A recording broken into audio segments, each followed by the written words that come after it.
कहानी की शुरुआत होती है और हमें जंगल के बीचों बीच कुछ योद्धा दिखाए जाते हैं जो इस घने जंगल से गुजर रहे थे, लेकिन इनमें एक ऐसा योद्धा भी था जो बहेरा था, उसको कुछ भी सुनाई नहीं देता था। तभी ये सब एक जगह पर आराम करने के लिए रुक जाते हैं। फिर उस बहरे योद्धा को एक तालाब दिखाई देता है। वो अपने घोड़े को बांध ही रहा था, तभी उसको तालाब के पास एक सोने का टुकड़ा दिखाई देता है, जिसे देखकर वो बहरा योद्धा तालाब के पास जाकर उस सोने के टुकड़े को उठा लेता है। लेकिन इन सबको ये पता नहीं था कि इस तालाब में एक खतरनाक जादूगरनी रहती है। उसमें ऐसी शक्ति है कि वह अपनी आवाज से किसी को भी मार सकती थी और हमेशा सोने से लिपटी रहती थी। वो जादूगरनी पानी के अंदर से इनको देख रही थी। तभी उस बहरे योद्धा को उस तालाब में कुछ हलचल महसूस होती है, लेकिन जब वो पीछे मुड़कर देखता है तो उसे वहाँ कुछ नहीं दिखाई दिया। फिर दिखाया जाता है कि इन योद्धाओं के साथ कुछ जादूगर भी थे जो यहाँ काला जादू करना चाहते थे। लेकिन तभी वो खतरनाक जादूगरनी पानी से बाहर निकलती है और अजीब सा डांस करने लगती है, और तभी वह जादूगरनी चिल्लाना शुरू कर देती है, जिसकी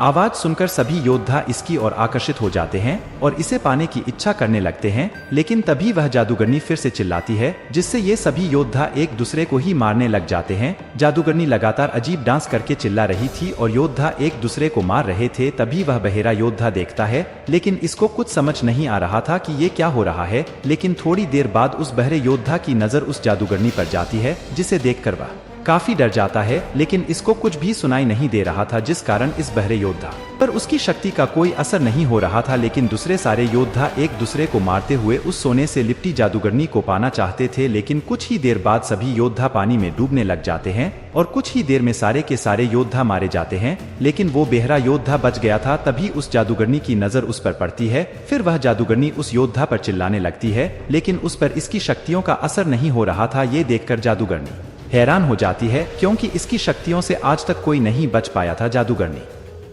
इस बहरे योद्धा को मारने की बहुत कोशिश करती है, लेकिन ये बच जाता है। अब ये सब देखकर जादूगरनी भी डर जाती है। उसको लगता है कि उसकी शक्ति खत्म हो गई है और फिर पानी में वापस चली जाती है। बहरा योद्धा भी डरा हुआ था, इसे कुछ समझ नहीं आ रहा था। तभी वह जादूगरनी फिर से बाहर निकलती है और इस बहरे योद्धा को देखने लगती है, क्योंकि अब जादूगरनी अब इस बहरे योद्धा की ओर आकर्षित हो रही थी और इस योद्धा को पाना चाहती थी। लेकिन तभी वो बहरा योद्धा वहां से भागने लग जाता है, क्योंकि ये सब देखकर उसकी हालत खराब हो गई थी। तभी वह भागते भागते एक पेड़ से टकरा जाता है और वह बेहोश हो जाता है। कुछ देर बाद जब इसे होश आया और गिरते पड़ते वहां से दूसरी जगह पर जाकर आराम करने लगता है। थोड़ी देर बाद रात हो जाती है और वह योद्धा वहीं पर सो जाता है। तभी वो जादूगरनी पानी से बाहर निकलती है और उस बहरे योद्धा के पास आ जाती है। अब ये जादूगरनी कुछ भी करके इस योद्धा को पाना चाहती थी। फिर जादूगरनी भी उसके साथ सो जाती है, लेकिन इस बहरे योद्धा को कुछ पता नहीं था। सुबह जब उस बहरे योद्धा की नींद खुलती है तो वह देखता है कि जादूगरनी इसके साथ लिपटकर सो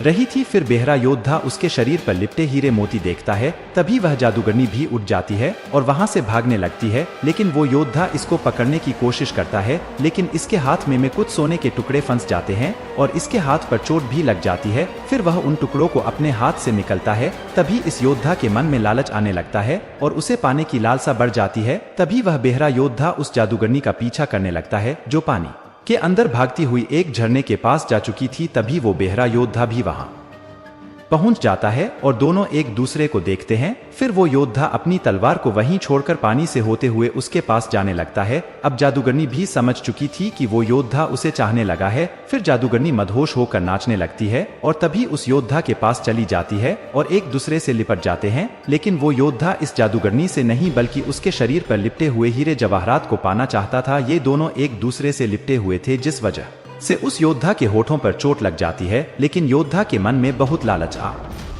गया था। वो कुछ भी करके ये सारे हीरे जवाहरात हासिल करना चाहता था। कुछ देर बाद वो योद्धा उस जादूगरनी को एक किनारे पर लाकर उसे मारकर बेहोश कर देता है और अब वह योद्धा अपने मकसद में कामयाब हो रहा था। फिर वह योद्धा उस जादूगरनी के शरीर पर लिपटे सारे हीरे जवाहरात निकालने लग जाता है, जिससे उस जादूगरनी का सारा शरीर खून से लथपथ हो जाता है। अब वो बहरा योद्धा उस जादूगरनी को पानी में फेंक देता है और जादूगरनी पानी में बह रही थी, जिस वजह से सारा पानी उसके खून से लाल होने लगता है। लेकिन उस योद्धा को कोई फर्क नहीं पड़ता।